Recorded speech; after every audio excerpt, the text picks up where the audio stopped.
Hey everybody, I don't know about you, but as you've watched out over the world, the war in Russia and Ukraine is not just isolated to Eastern Europe. It's spread all over the world, and you can see it in market instabilities. You can see it here. People who do not think that that war is affecting you, all you got to do is look at gas prices. You look at your food prices. You see the global change that has happened.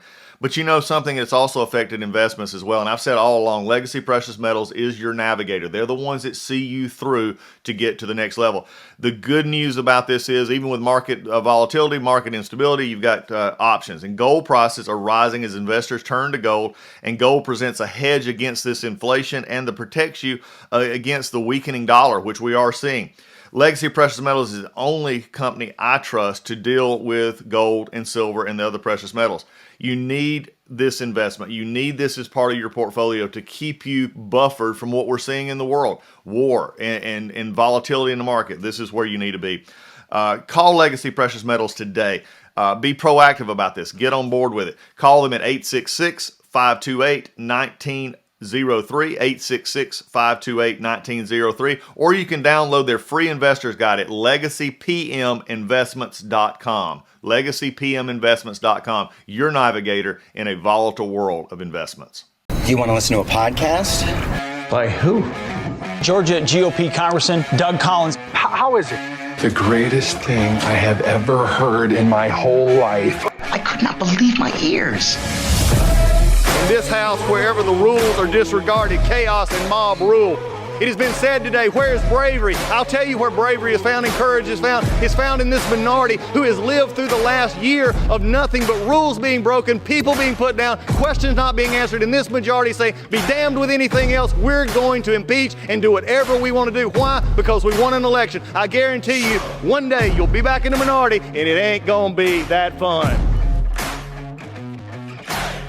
Hey everybody, welcome to Doug Collins Podcast. Glad that you are here today. We're got a lot of things we want to go over. Been a lot going on, and sometimes you just need to take a pause and go back through and maybe explain some things that have been going on. You ever been to a party, or now with the holiday season, you're going to parties and everybody seems to know what's going on, or at least they appear to know what's going on, or they say just enough to keep a surface level of some of the issues that are happening out there. Well, that happens to us all, and it's okay because we're focused on our families, our time, our work, things that are going on. So today, there's a few things out there that I've just went back in, and as we went through this election cycle, as we're into Congress now, and the fight for the control of is switched from Democrats to Republicans in the House. You've got the Democrats going to maintain control of the Senate.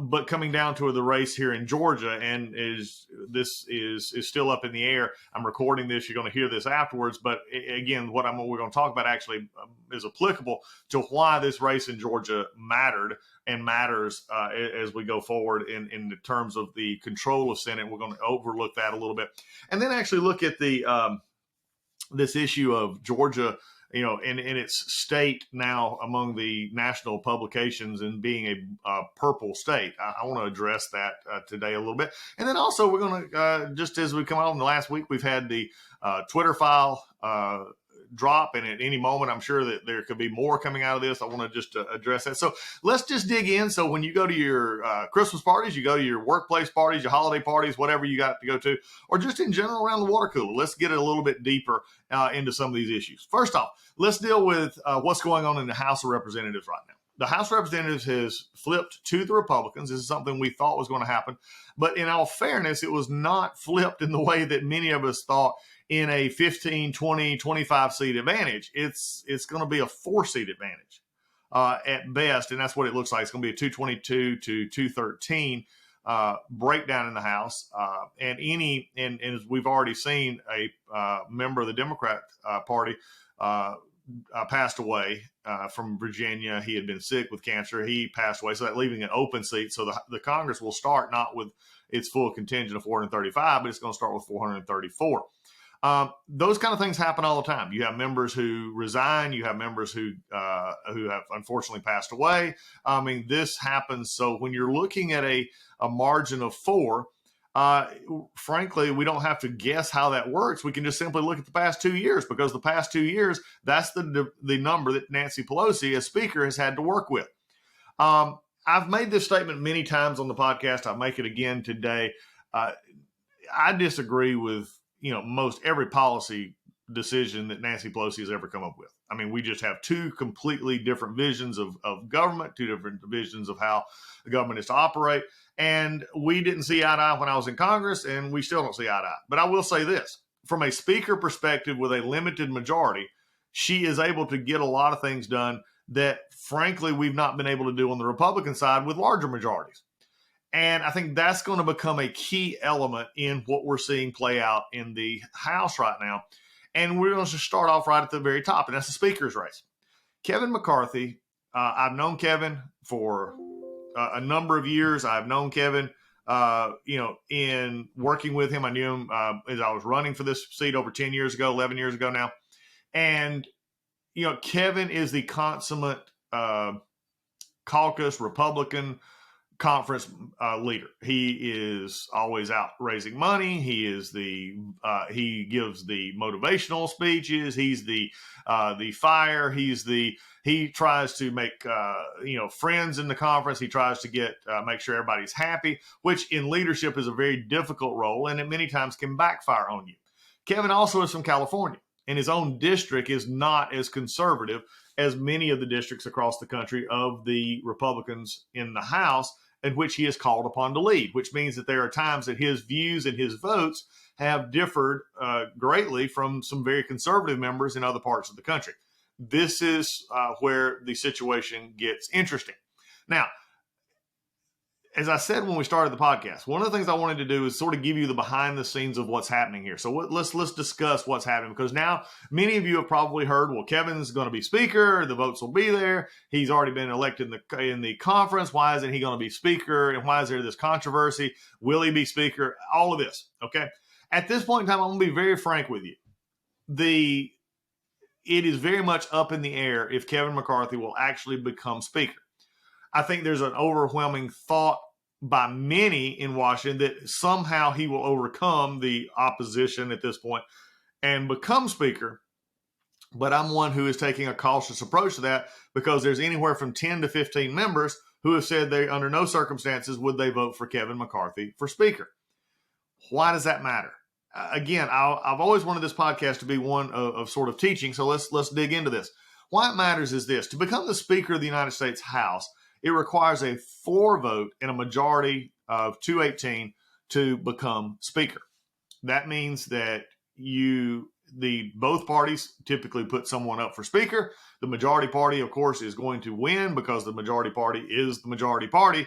That's the way it's always been done. The minority party puts up their leader, and that leader is defeated. But that's the way the speaker vote works. And also, interestingly enough, and this is something that's the only time that is typically ever done. Now, can it be done in other times? Yes, but it's a whole different parliamentary procedure. But this is the only time that on the first day after you're sworn in, your first vote is basically for the speaker, and it's done differently. You don't get to use your card. You don't get to punch a yes or a no. You have to have your name called out by the clerk.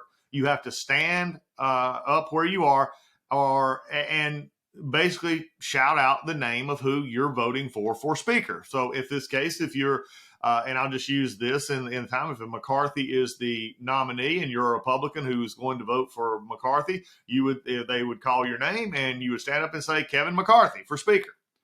And that's the way this goes. So it takes on a different role than just a vote on a board in which you see a number or a yes or a no, and then you can answer questions about it later or not answer questions about it later. No, the full world will be there watching on that day, C-SPAN and everybody else, and they'll know exactly. Your constituents back home will know very quickly how you voted for speaker.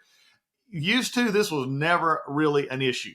It became an issue really in the last 15 years in the sense of outside pressure. Now, the speaker's position is the leader of the House, but it comes from the majority party who controls the votes. In the last number of years, especially on the Republican side, the speaker position has been held as to keeping the Republican majority or pushing the Republican agenda. And because of the fact that the speaker on that day has to have 218 votes, it is give leverage to those who don't want to see a certain speaker elected because of a plethora of ideas. I go back to my very first vote was John Boehner was reelected by the conference to be Speaker of the House, to be put forward Speaker of the House. This was 2013. And immediately there was some who did not like what had happened in the previous 2 years after retaking the House and wanted Boehner not to be Speaker. So we went through this big issue that started off, there was going to be 30 people vote against him. I think it ended up being 5 or 6. Again, it's a lot to be said when you have to stand up on the floor of the House and actually call out the name of who you want to vote for. This has happened with Boehner a couple of times. He did resign.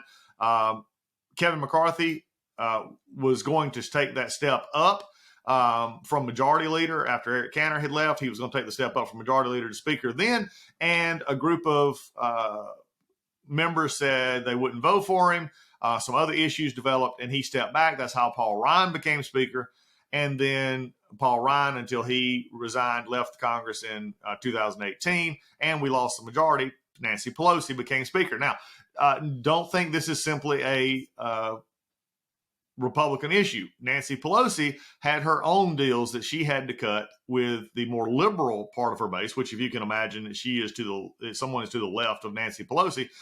That's what had to happen. So I want to lay this foundation for you, but I also want to tell you how it's going to be very difficult for any speaker. As Nancy Pelosi found out to a degree this past 2 years, I think it could be even more so for Republicans. Republicans are not get in line members. Democrats are get in line. They know 1 or 2 people who can't vote. They typically will protect them because they understand that the majority is the most important thing. So they'll allow them a no vote on certain issues, while the rest of them, whether they liked it or not, will vote yes. It's not the way it plays in the Republican conference, and has not for years. It's one thing to have a 30-seat advantage and have 25 people who are upset because you can still pass a bill if it was a strictly partisan vote. But when you've only got 4, and you've got a number of people who are not willing, who have already said, I won't vote for an appropriations bill. I won't vote for an NDAA, a National Defense Authorization Act. I won't vote. I won't vote. If you hear that long enough, you're going to realize that either those votes have to go to the floor without the majority of the majority sometimes, or they're going to go to the floor and Democrats are going to provide the majority to pass it. These are the kind of things that will happen. Kevin McCarthy right now is stuck in a problem in which he has 10 to 15 members there was 30-something members, I believe it was, who did not vote for him in conference. The number seems to have whittled down now to those who will vote for him on the floor or won't vote for him on the floor, somewhere between 10, 15. I've heard a high end of 20. I just don't believe that to be true. But I think even 10 to 15 is far more than he can afford to lose. And there's no amount of parliamentary tricks that can help you unless you got Democrat help, in which Democrats voted for McCarthy. And there's only so many ways you can, have people vote present, whatever it is to lower the majority number. But that's where McCarthy is right now. The question will be, can he cut deals with many of these conservative members? Freedom Caucus is the main leading group here, and make deals with them to where he gets enough to get the speakership, while at the same time not making deals that would isolate him from the more moderate Republicans in the conference, or frankly just the middle of the road who are conservative but believe that this is not the right fight to have at this time. So what I'm hopefully laying out for you is why this is a difficulty. Now, what does it mean? It means right now that you cannot, from a practical standpoint, it means that you're not going to have committees set up to go on day one. Now, you're going to have members who are already part of committees. You're going to have, you could possibly, and this is a possibly, have committee chairs already voted on by the conference, brought to the floor. But that may not happen either. It depends on, again, how contentious this speaker issue becomes. And if Kevin prevails, then I'm sure he'll have a plan to put the chairs in order very quickly, then put the freshmen onto the committees, take the other members and move them around wherever they need to be, and start it up. But it will be a difficult few weeks to get that process started. They will not be able to just simply, as in maybe a time in which it was no doubt who the speaker would be, then they could already have been putting together committee assignments. They could already be putting together their chairmanships. They could already be putting together a lot of different things. So that right now is not happening. That means that the Congress, when it comes in, is going to be much slower at getting organized. And some of the committees are going to be slower than others. that also plays into the effect of what's happening right now on the last month, this lame duck session. In other words, the members who have been voted out or left are still able to vote, and that's because they're part of Congress. And you're still dealing with a spending bill. You're still dealing with the National Defense Authorization Act. There's several things that are being dealt with, all of which are tending to be in flux right now, because there are many who look ahead and say that if you don't get a spending bill done now, we may not get a spending bill done. If it's a continuing resolution, they might as well do it all the way till the end of September, because right now the Republicans, there's a lot of discomfort that the Republicans could actually get a bill passed out of the House. So this is why this all matters. I know that sounds archaic to many of you, but remember, in the conference, all Kevin McCarthy had to have was a majority of the conference, which, at 222, you go to 116 or 117. You've got well, actually less than that. But you take that and you take the half of it and you get it. Math has never been a strong suit. But anyway, take a half and you get it. But that's on the floor. That number has to go up to the majority of the House, which is 218, because the Speaker is technically the Speaker of the House, not just the Speaker of the Republican Party. This is going to be played out here the next few weeks. Watch it closely. The question will become is if Kevin gets to the point where he feels like he cannot get the requisite number of votes, then who steps up? Some of the Freedom Caucus and some of the others who are deposing McCarthy have said that they have some names in mind that are maybe not even members of the House. And some of you may ask, is that possible? The answer is yes. The Speaker of the House does not have to be a member of Congress. That should hit you there for a second. It could be someone else outside a member of Congress. You still have 435 members of Congress, but the Speaker would be one who wouldn't vote. They would be the Speaker of the House. So this is something that has been floated. The idea of it actually happening is slim to none.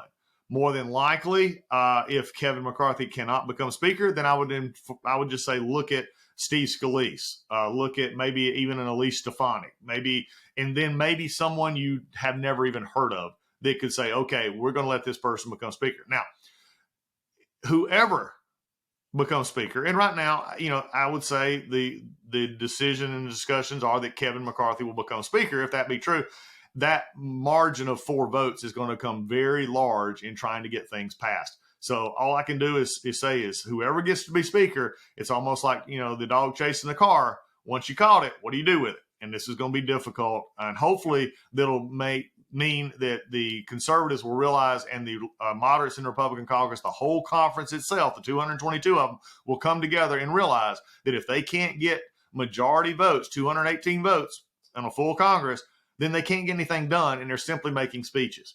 That's what's got to happen, and we'll see how it goes from there. So I hope that gives you some background into why this is really playing out like it is, why it matters. One of the biggest things that nobody's talking about is what I said a few minutes ago. This will hold up the beginning of the next Congress in the month of January. It could be taken up in simply trying to get the committee set, getting the staffs hired, because if you have a committee in which there is an issue with who the chairman is going to be, until that chairman is named, they can't hire staff. A lot of the committees have ranking members who are staying on. You'll see Jim Jordan, you'll see James Comer, Oversight, Judiciary, some of the others. They're already ready to go, better than others. But then you got some larger committees like Ways and Means, which is the tax writing committee, that will not have a chairman anytime soon unless they decide to go ahead and do this. So again, you got to be careful in how you see the start of this new Congress working. All right, let's take to another step real quickly. I'm going to touch on this one. We'll probably have much more about this one in a later podcast. And that is the what we'll call the Twitter files that have been dropped by Elon Musk, and what happened with the Hunter Biden laptop and why it was it was censored basically out of Twitter and other, in all fairness, other platforms, social media platforms right before the 2020 election. To me, this is showing something that we've just known for years here in this process since 2020. But Elon Musk trying to build back faith and trust among all parties. And again, it's not working because the left thinks that this is a horrendous thing to show what was actually happening when they were saying that it was nothing to be, discussed about. Conservatives are saying, this is a different issue. And the big thing about it is that polling has shown that if people had known about what is on and supposedly on, again, much of it has already been leaked out on that laptop, it could have affected the 2020 election. In other words, Joe Biden could have lost in some of these key states in which he won by a smaller margin. This is important. This is something that does need to be investigated. It's something that needs to be looked at, for sinister motives, for outright animus from the Twitter employees, the higher management in doing this. Where does it go? But then again, it also looks to the power of social media and how it can affect elections and how it can affect national moods and how it can affect a lot of other things. So just the releasing of this, and I'm sure there's going to be more. So that's why we're going to sort of hold off here. I just wanted to bring it out. But for those of us who are looking at the Russia collusion hoax, the way it was being banned on, out of a lot of social media, mainstream news people not reporting it. This is simply, we told you so, this was going on, and now Elon Musk is sort of putting it behind. So far, there's not been the direct correlation between, I think, some in the Democratic Party and the Twitter executives that others are wanting to see. I think that may be coming later, but this is a big topic. It's one that people need to be concerned about because these social media platforms have become the main source of information and news for so many people that when you're taking information off simply because you don't like who it could affect or what it could affect somebody that you like, then that's a problem, especially when it comes into elections. And so we'll just keep a watch on this because there's going to be more to come. Elon Musk is in some difficult situations right here because the left has went completely unhinged with their reaction to anything that was reported to what they viewed as their own personal platform of Twitter, in which they could get rid of people that they didn't like. Again, this is going to play out as we go forward. It is definitely worth watching. I did think it was very interesting, though, is so far there's been almost zero mainstream media coverage of the Twitter files. That should at least tell you something right there. As we go. So that's the second thing. The third thing I wanted to discuss, and again, for those who like to discuss, politics, we've already had the political and the presidential look at, the Donald Trump's already announced. You got Ron DeSantis is waiting to, announce, according to most everybody. You got, Chris Christie, you got Mike Pence, a lot still going on in that realm. But when it comes back to, without discussing the presidential race of the who's going, let's discuss the 2024 presidential race in the states that it matters. You're still going to have swing states such as Pennsylvania, Michigan, Wisconsin, Nevada, Arizona, North Carolina to an extent. The interesting one that I want to talk about here for a few minutes is Georgia. Georgia's my home state. Georgia, I know Georgia politics very well, have watched it all my life. The interesting part here is that the mainstream media is dying to say that Georgia is purple, that Georgia is turning blue. There's just one problem with that. It's a great narrative if you take and cherry pick two races. Now, again, the Walker-Warnock race at the time of this taping is not decided. If Warnock wins, the Senate becomes 51. They finally get an outright majority, which they've not had for 2 years, and are able to do things a little more easily in the Senate, especially when it comes to nominations and other things. If Walker wins this, then it stays the power sharing agreement, and we move forward. I just want to take that race off the table for a minute because it's bigger than that race. This idea that Georgia is becoming a purple state frankly does a disservice to the statistics from Georgia. Now, were the 2020 elections close in Georgia? Did we see 2 Democrats elected to the United States Senate in Georgia? Yes. But here's the interesting issue. Did Democrats do better than they had done in the past? Yes, they did. Did they have a good ground game in 2020? Yes. Did Republicans have ended up a huge headwind against them because it was a presidential year? You had the coming out of COVID. You had all kinds of things in that with Donald Trump. You had Joe Biden. Was there a lot of different things going on? Yes. I will posit to you this, that the Senate the senators, one at least from Georgia, would have won if Republicans had simply showed up at the polls on January 5th, 2021. I know people don't want to hear that, but it's just true. You look at the most conservative districts in the state of Georgia, the 14th, the 9th, the 10th, the 8th, and you had a considerable drop-off of Republicans going back to the polls. Some were being told not to go back because they believed the election was they cheated, they was done wrong, the election machines didn't work. There was a very concerted effort by some to say don't go back and vote, and it worked. People did not go back and vote, and that cost us both Senate seats. Now, a little piece of information that some of you may not know: there was a third race on that ticket that day, and the Republican won it. So think about this for a second. So not only did you have the Republican turnout not be what it should and a Republican win, you had some concern about the Republican, undoubtedly, with the Republican candidates at the top of the ticket. Biggest issue, though, is you didn't have Republicans show back up. Does that mean that the state has turned purple? No, it does not.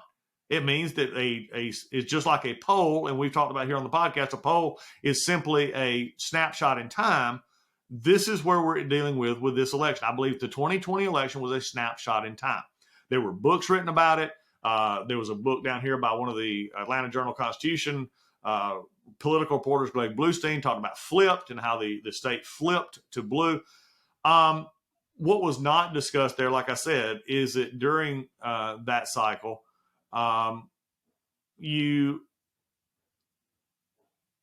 there was a lot going on that, frankly, I think was an anomaly. How do I know that? Well, let's go 2 years to the future. And just a few weeks ago in Georgia, we had our elections, and the only Republican who did not win on that night statewide was Herschel Walker. And there had been a lot of discussion about that race going into a runoff before the election. There was a Libertarian candidate. There was some discomfort with both Walker and Warnock on this race. But if you look at the rest of the slate, everybody won and trounced by several 100,000 votes. The Republicans beat the Democrats, starting with Governor Kemp on down. Wasn't even close. I mean, it was over.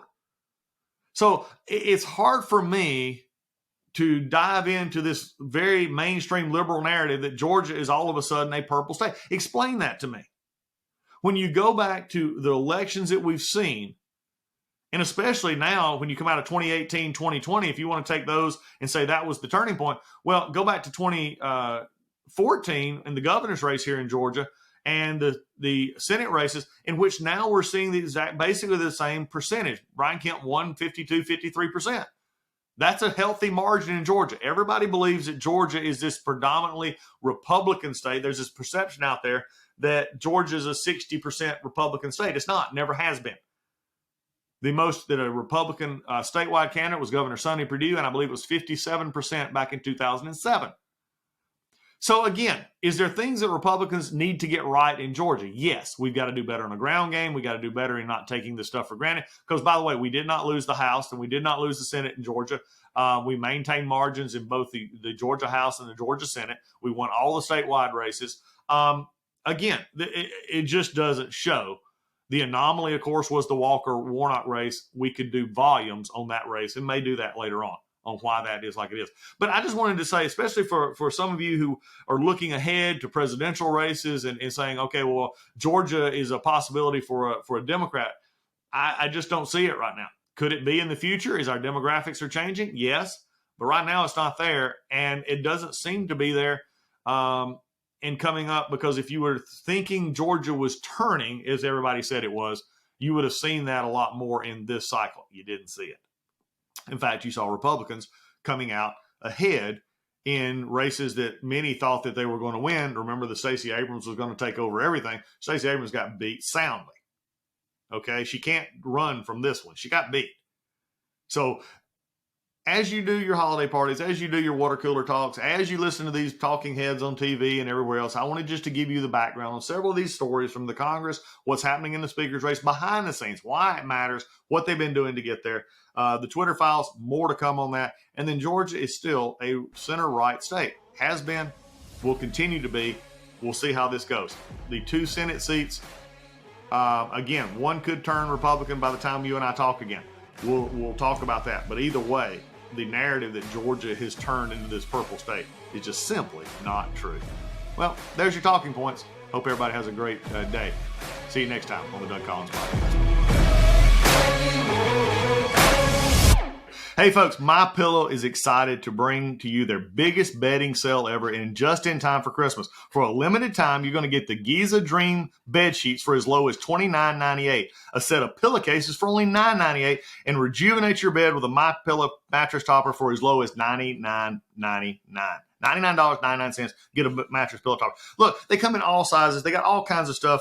Blankets. They've got duvets. They got quilts. They got comforters. They got body pillows. They got bolster pillows. They got all that big discounts. And also, they're extending their money-back guarantee for Christmas until March 1, 2023, making them the perfect gift for your friends, your family, and for everyone you know. Folks, and just from a personal note here, I have the Giza Dream Sheets. They're on my bed right now. Slept on them last night.